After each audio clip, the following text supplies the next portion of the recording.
What is going on, ladies and gentlemen, golfers of all ages? It is your loyal host, Jibsy, Jibs, JB, John, whatever you want to call me. I'm like a dog, man. Whatever command, I'll come running. And welcome to Golf Stories of Reddit, where every Friday I'm going to handpick one of my favorite golf stories across Reddit.com and personally narrate it for you. So being that it's Friday, grab yourself a beer. If it's Saturday morning, grab yourself a coffee and a beer. Or if you're like me, grab yourself a little white wine and a whiskey glass. Wait, what the Anyway, man, I didn't put on these hipster glasses for nothing. So without further ado, let's get into these stories.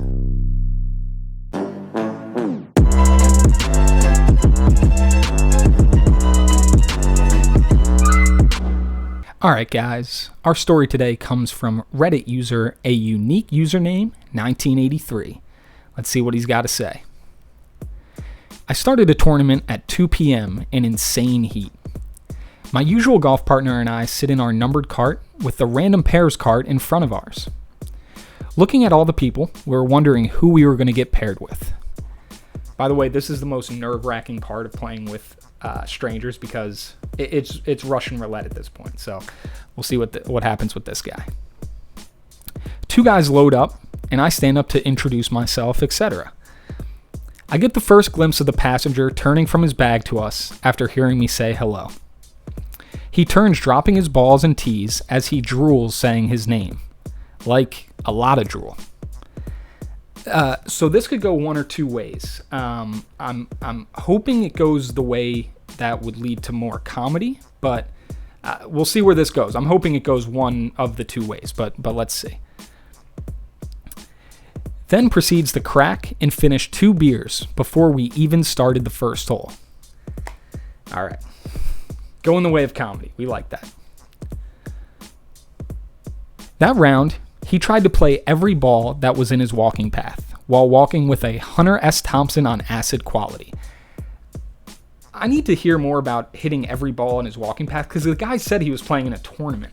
So this means the guy was hitting every ball that he found, whether it was his or not, which is a wild move, and I kind of love it because at that point, just hit everything. And then Hunter S. Thompson on acid. I don't even know who Hunter S. Thompson is, but it sounds smart, so I love that adjective from this guy. So I'm intrigued, man. This is great. He puts his driver in my bag and looked at me like I stole it when I handed it back to him the next hole. That's comedy, man. Hilarious move. Hilarious move. Somehow, in a state of tenuous balance and severe impairment, he was like Rain Man with the putter. I believe the alcoholics refer to it as a moment of clarity.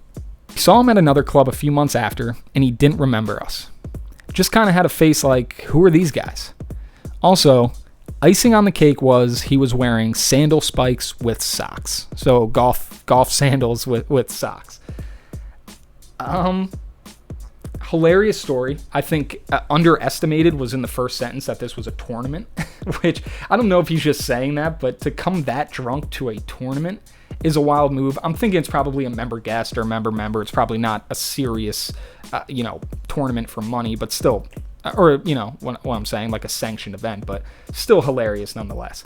Let me know in the comments, though, who do you guys think is to blame for this guy? Is it obviously the guy who got too drunk, but a lot can go into that story, I think. Is it on his partner? That's who I put the blame on. I put the blame on the guy's partner. You just don't show up. Your partner gets too drunk, whatever the case may be. You just say, hey, man, cut our losses.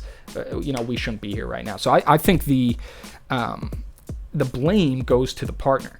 On these guys writing the story, I don't think blame goes to them because I don't think they were being too tight. I mean, when a guy's that drunk, I think there's reason to be a little miffed about it. And I mean, when a guy puts his driver in your bag and then blames you for stealing it, that's hilarious, man. You just have to sit back and laugh. And I'm trying to pinpoint what kind of driver this guy was using because if you're wearing golf sandals, you're getting that drunk, you're playing in a tournament. I mean, I would think that has to be it's got a John Daly Lion head cover. We know that for sure. When you take off the John Daly driver head cover, maybe a John Daly illegal driver.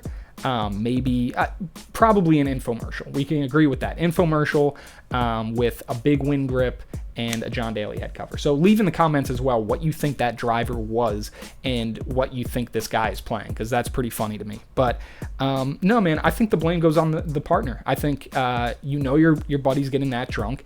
You need to make a game time decision. It's not up to that guy at that point. He's had too many beers. His judgment's impaired. That's up to the partner of the guy. So I think he's to blame, even though it's like hitting someone from behind. If you do it, even if the guy stopped in the middle of the road, which may or may not have happened to me a few months ago, it's always your fault if you hit the guy from behind, right? So the guy that's drunk, the blame is on him in some regard. But I think the full-on blame as a golfer, as someone, if you went to the golfer's court and I was the presiding judge, I would have to say the blame, over 50% of the blame goes to the partner. Let me know what you guys think down in the comments. What you guys think of that story? I thought it was pretty funny. I think we've all been there before when we played with someone who was a little too drunk. Maybe one of us was that guy who was a little too drunk. So I thought it was a fun story, man. And let me know what you think in the comments. And thanks for watching. And look next week for another video. Peace.